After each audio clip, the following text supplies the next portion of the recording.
নমস্কার। বিশ্বকবি রবীন্দ্রনাথ ঠাকুরের লেখা কবিতা হারিয়ে যাওয়া। ছোট্ট আমার মেয়ে সঙ্গিনীদের ডাক শুনতে পেয়ে সিঁড়ি দিয়ে নিচের তলায় যাচ্ছিল সে নেমে।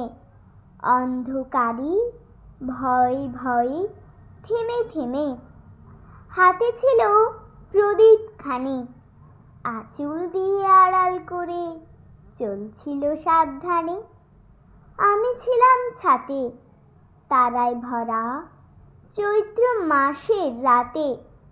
ফিরে গিয়ে ছাতে মনে হলো আকাশ পানে চেয়ে আমার বামির মতোই যেন অমনি কে এক মেয়ে। নীলাম্বরের আঁচলখানি ঘিরে দীপশিখাটি বাঁচিয়ে একা চলছে ধীরে ধীরে। নিভত যদি আলো, যদি হঠাৎ যেত থামি, আকাশ ভরে উঠত কেঁদে, হারিয়ে গেছি আমি। নমস্কার।